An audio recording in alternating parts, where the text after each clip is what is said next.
Papansin TV.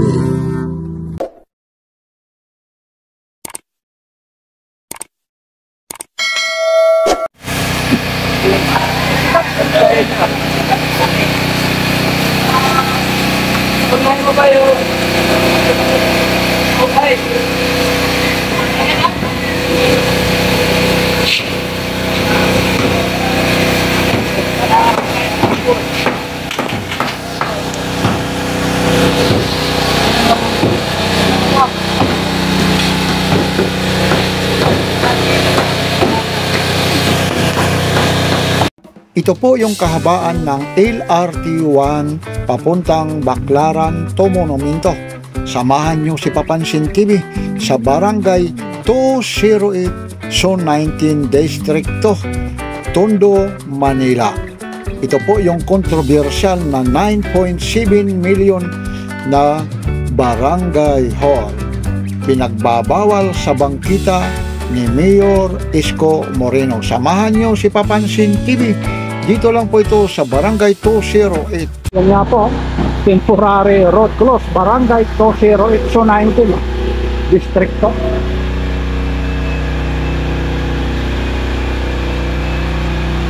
Yan po. Kaya grabe yung mga rito.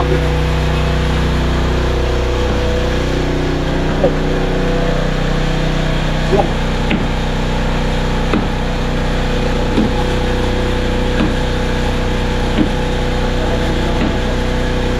Pinamasa talaga ng sero.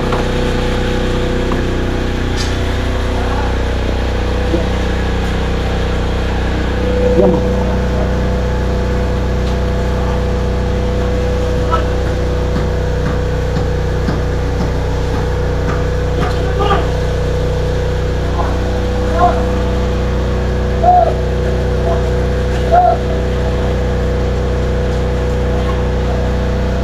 May dadaan mo na. Sandali, may dadaan. Pop, sandali muna.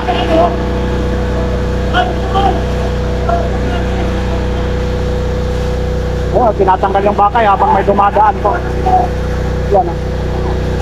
Yan pala yung kulay green na yan. Yan po yung luma barangay. Tapos ito naman, yung idinugtong, nagkakahalaga raw ng ano ito ha. Estimated ng marami akong pinagtanungan dito, 9.7 million daw po ito.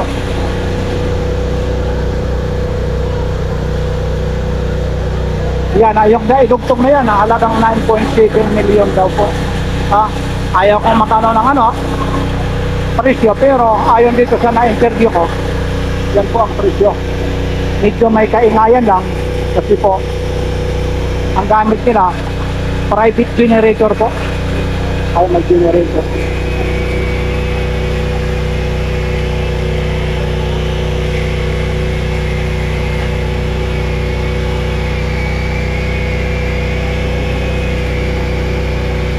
Mainit lang dito. Dito. Hanggang third floor po ito.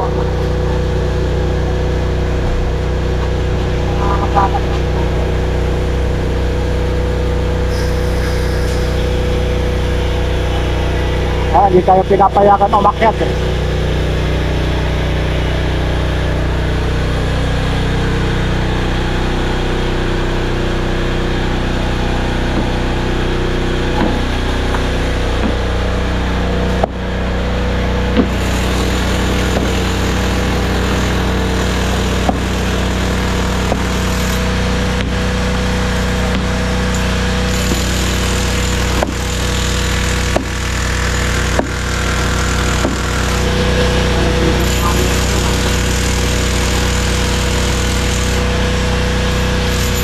Sana kaya nila ilalagay yung barangay ngayon yan. Panibagong barangay. Kaya ito po. Ayan.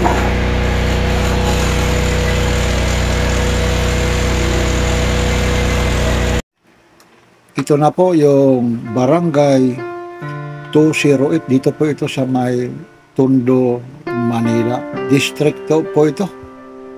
Tingnan nyo naman yung sidewalk. Halos kalahati o susubra na sa kalahati.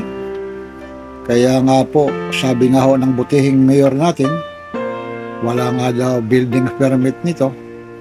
At pangalawa, yung daanan, no, makikita niya yung tao habang dumadaan. Lalong-lalo na pag emergency po. Yan, inuumpisahan na po, tibagin. Sayang naman ha. Ang dami ko ritong napagtanungan at na-interview. Ayaw lang talagang magpakita ang mukha. Ang sabi nila, nagkakahalaga po ito ng 9.7 million. Yung 9.7 million, iilang poste lang po yan. Ang poste na yan, yan po, isa, dalawa, tatlo o apat. Kasi ho, yung dating barangay hall na yon, may palatandaan sila. Ayun po, yung kulay green na yan. Medyo lumalayo lang tayo kasi ho, tumatalsik ho yung bato. At siyempre, sabi rin ng mga kinauukulan dito na baka raw tamaan tayo ng bato. Kaya minsan hinihinto pag may dadaan. At maliban talagang napakaingay po, lalong-lalo na po yung generator. Kasi ho, wala ho talaga silang kuryente. Ang ginagawa, may sariling private generator lang sila.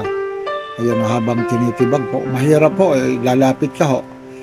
Pero mamaya-maya, pag nag-break time daw, baka payagan tayo nila, sir, lalong-lalo na rito yung namumuno, umakyat hanggang sa taas. Kaya susubukan ni Papansin TV. Maganda raw yung nasa taas na yun. Mayroon daw boxing area doon. Kung gusto mo mag-boxing, mag-practice, mayroon daw. Kaya pupuntahan natin yan. Sana payagan tayo. Sa ngayon ho, tuloy-tuloy ho yung pagtitibag. Kaya kayo na ang humusga kung dapat ba gibain yung barangay hall na ito. Pinuntahan pa ni Papansin TV ha. Hinihintay ko mag alas 12 ho, para naman makapasok tayo sa loob. Pupuntahan natin yung third floor na yan para malaman nyo kung anong itsura. Yan po ha, yung pagitan po. Ito pong tapat ko po, yan po yung lumang barangay hall. Sabi nga rito ng mga residente, ika nga nila, kakaiba yung barangay hall nila. May basketball court pa. Ito po, may basketball court pa sa likod Yan po yung kulay green na yan. Yan po yung dating barangay hall. Sabi nga nila, sana hindi raw dinugtungan. Kaya lalong napuna na. Napakatagal din yung ano na yan ha. Yung barangay hall na yan. Ayan po. Makikita mo, may ano pa, basketball court ha. Maganda naman yung ano ng kinauukulan dito, lalong-lalo na yung mga namumuno rito at siyempre sa barangay captain din. Pero isa lang naman ang hinihiling ng taong bayan, dapat mangupahan na lang sila o kaya gumawa ng lehitimong barangay hall na hindi talaga sagabal, lalong-lalo na dito sa daanan ng mga public, lalong-lalo na yung mga estudyante at siyempre naman yung mga motorista na dumadaan. Pag mayroon daw nitong sakuna na mangyari o kaya yung magkasunog, paano raw makakadaan? Yan. Kaya ito po si Papansin TV nagmamasid. Lalong-lalo na biray mo si Sir, tinatamaan pa nga ng ano dyan, natatalsikan pa ng buhangin dito. Yan lang po ha. Sana tuloy-tuloy. Lalong-lalo na yung mga nasa bangkita ng mga barangay hall at marami pang iba na gigibain na walang pahintulot, lalong-lalo na sa gobyerno ng Manila City Hall na pamumuno ng butihing mayor natin, walang iba kung hindi si Mayor Isko Moreno. Sa mga kinauukulan naman, lalong-lalo na sa mga barangay chairman at siyempre naman sa mga opisyalis niya, talaga naman ang hangad nyo rin makatulong, pero ganun pa man, mas nakakarami po ang hindi siyang ayon na yung barangay hall nyo dyan po ilagay. Kaya ako, si Papansin TV, yun lang kung ano ang nakikita, yan lang po ang inire-report natin. Kaya ayaw ko na rin magbanggit kung sino mang congressman na yan. Nakalagay pa yan dyan, ha? Meron pa kung sinong congressman.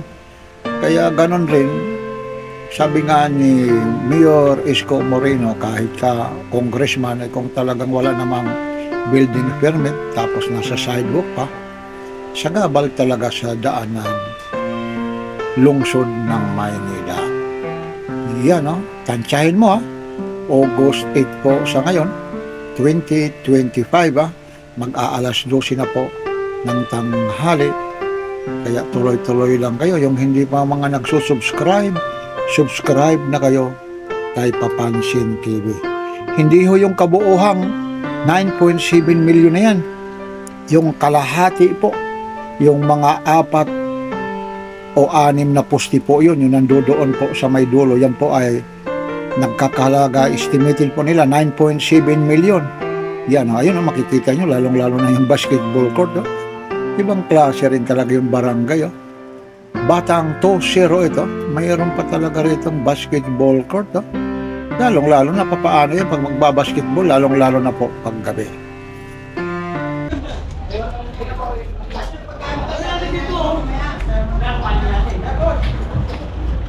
Yun, aakatin na natin itong 9.7 million. Kasi ngayon, alas 12 ng tanghali, nagpahinga na po sila. Pinanhitulutan tayo. Ito, ha, may paalam po si Papansin TV sa uupulan. Tingnan natin ito, ha. Hanggang 3rd floor po ito. Yun, no? May punching bag pa pala rito.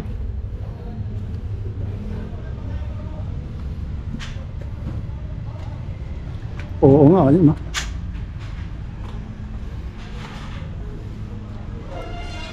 Yun po. Ayun po sa baba.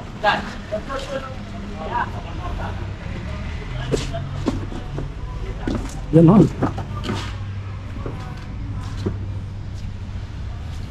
Tapos ayan po yung LRT. Yun.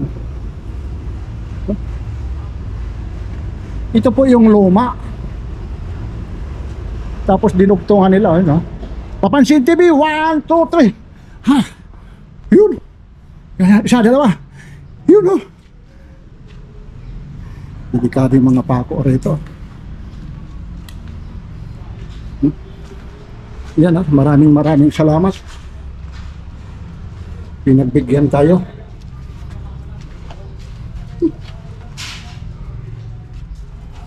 Kakatakot lang ho dito bumaba, eh.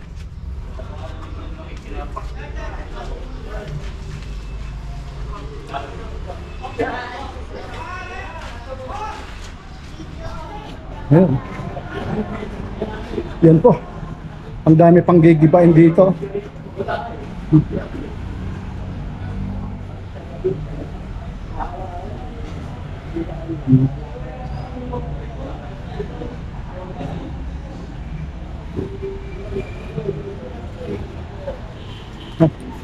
Ang daming gigibain pa po. Tagal pa nito. Ito po yung luma. Yan po yung luma. Tapos dinagdagan. Ito yung nagkakalaga 9.7 million, no? Na dinugtong ito po. Yan. Masyado ko taas. Sako mo, sako mo maliit.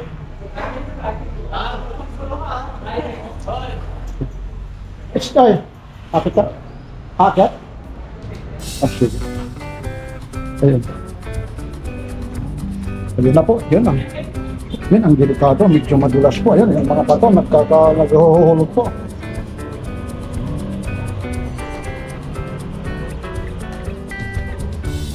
sayang yung pera rito.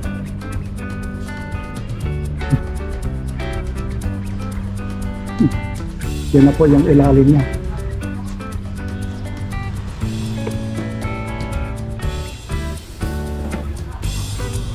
Yun, ang hirap lang talaga rito.